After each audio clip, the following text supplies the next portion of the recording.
Angikubelele kwamukela kwi-channel Damo Pastor, ngicela subscribe, ngicela ulike le video le bese like nabanye ama video. Ngiyacela ukuthi ucontribute at least ngo-9 every month ngokuthi ube paying member.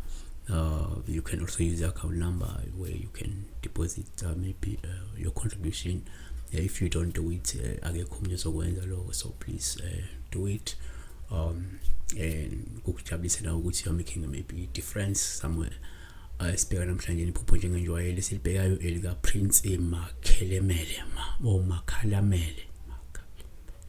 Makhalemele. Ulisa ubona pastor, ngicela incazelo ngaliphupho. Ngiphuphe ngiphathwa ubuthongo ngiphakathi kwabantu. Iselibheka kabili iphupho.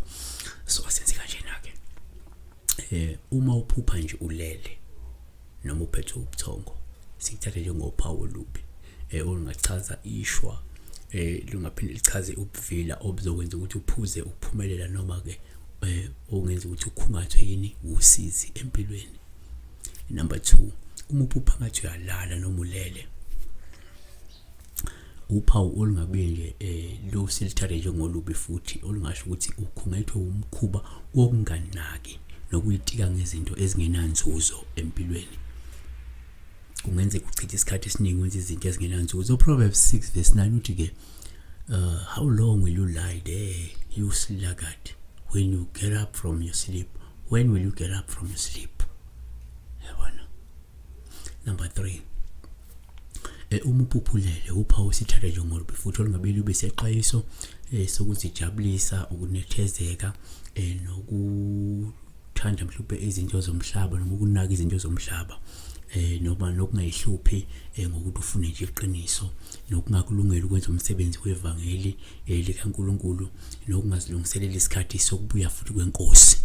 Kungenzeka njengamanje you indulge in things of this world. Uyabona njengamanje uyathokoza, umnandi, awunandaba nento kaNkulunkulu, awunandaba neqiniso, awunandaba nevangeli, futhi awukakulungela nokubuya nje kwenkosi. uMark 13:35 ithi ke 2:36, therefore keep watch, because you do not know when the owner of the house will come back, whether in the evening or at midnight, or when the rooster crows, or at dawn. If he comes suddenly, do not let him find you sleeping.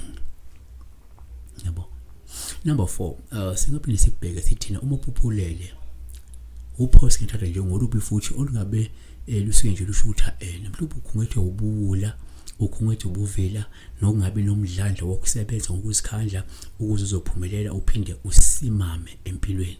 uProverbs 20:13 ithi do not love sleep or you will grow poor. Stay awake and you will have food to spare. Kanti number 5, uma uphuphulele uphawu osingathatha njengoluhle uma ukwazi ukuphaphama futhi kadulele, olungasho ukuthi kuzophela noma kulindele ukuphela kwesikhathi sosizi nokufika kumzuzu wothando, umzuzu wenjabulo, nomzuzu wenqubekela phambili nempumelelo. Yabona. Number 6, uma uphuphulele sithathe ngophawu luhluma kunomuntu okuvusayo, ngoba kusho ukuthi kumele ungakuzibi ukufuna iqiniso, ukwakhala nokukhuthazana, futhi kumele uzilungiselele mhlawumbe phinde uhlale mhlawumbe usilindele isikhathi sokugcina, noma kungasho nalokuthi mhlawumbe ukhona umuntu empilweni ozomthola, ozokuguide, ozokubonisa, ozokunika umhlahlandlela oright futhi empilweni. 1 Thessalonians chapter 5:6 ithi, so then let us not sleep as others do, but let us be alert and sober. Yabona. So siyabonga ke uNkulunkulu ke engathi ngakulonde kusise uphawu olubi noluhle uma ulala, kodwa kuhle uma kuthi uyavuka, kuhle uma kukhona umuntu ofusayo. Yabona. Subscribe and like le video bese Kuleba uyo Jesu, siwe ni pasi na matuyo.